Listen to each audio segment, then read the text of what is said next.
This week, in our portion Matot Maseh, our portion begins with a very interesting sentence. Vayedaber Moshe el Roshei Hamatot Livnei Yisrael Lemor. Now Moshe spoke to the heads of the tribes of the children of Israel, saying. The key word here is lemor, saying. Our rabbis considered it a gentler and softer word than vayedaber, which is commonly used to address the leaders of the people. The lesson is that when speaking to leaders, vayedaber is a clear expression, yes, but lemor is an approach with rachmanis and kindness, deeply held values of Judaism.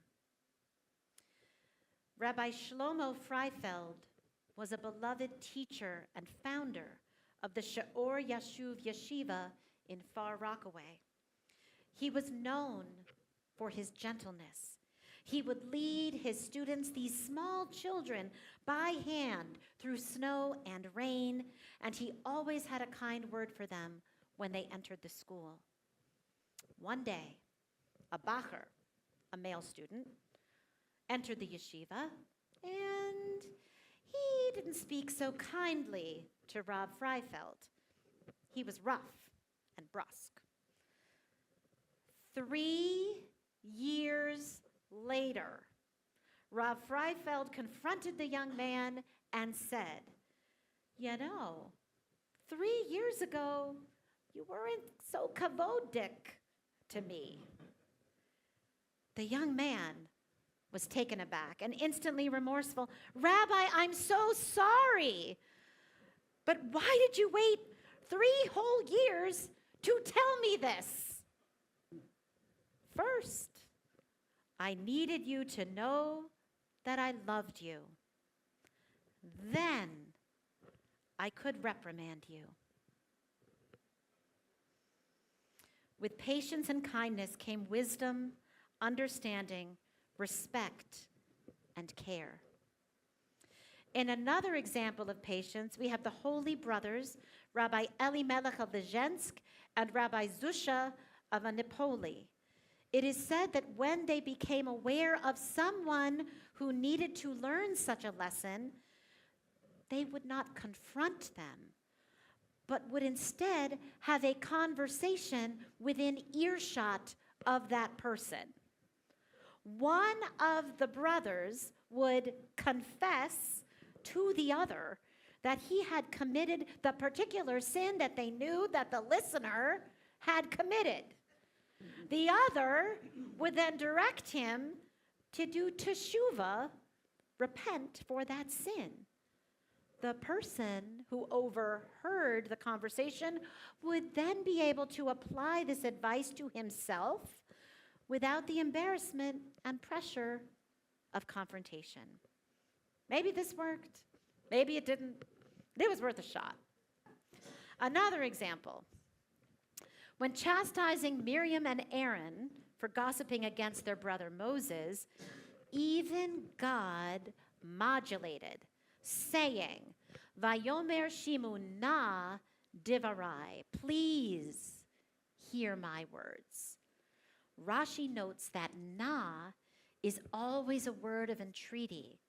The Siftei Chachamim, a commentary on Rashi's commentary, explains that even though God was angry at Miriam and Aaron, God still spoke to them in a soft tone. If it had been a harsh and angry tone, they might not have heeded these words. Finally, a midrash on Psalm 72 from the Yalkut Shimoni, a collection of midrashim from the 11th to 14th centuries. A man left a will that specified, my son will not be able to inherit my estate until he becomes a shoteh. In other words, a fool. The son went to Rabbi Yossi and asked him what this meant. I am not a shoteh, and I'm not going to become a shoteh. What nonsense is this? What does my father want from me?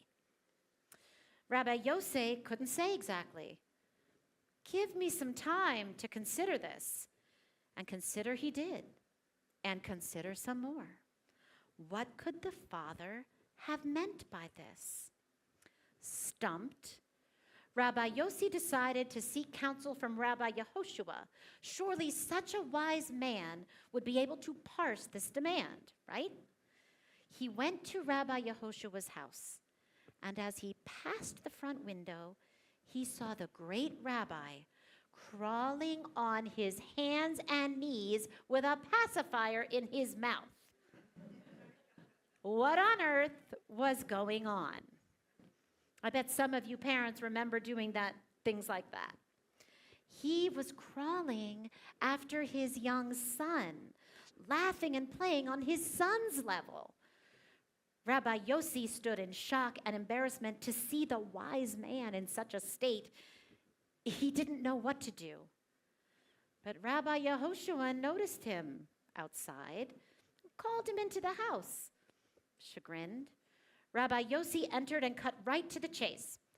I have a will that I don't understand.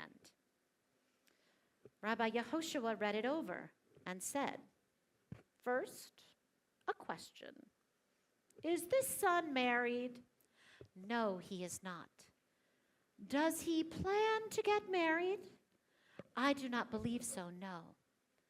Rabbi Yehoshua smiled. Now I will explain the will to you.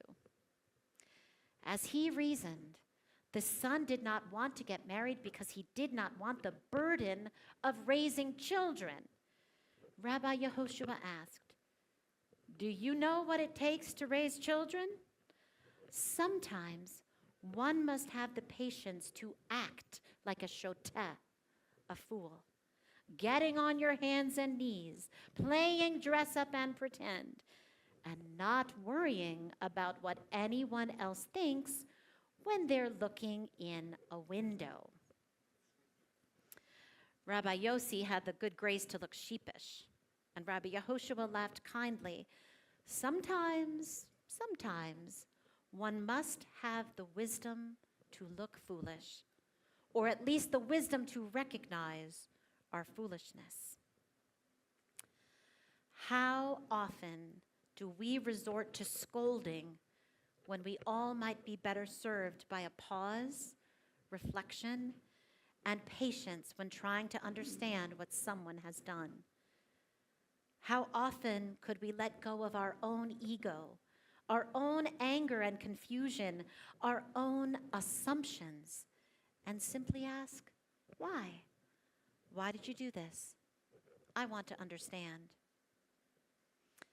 Tonight we enter the month of Av, called Menachem Av, which literally means Father Consoler, during these weeks of mourning approaching the 9th of Av. As we do so, let us resolve to lower our voices, reach out with patience and kindness, and try to understand. Shabbat Shalom.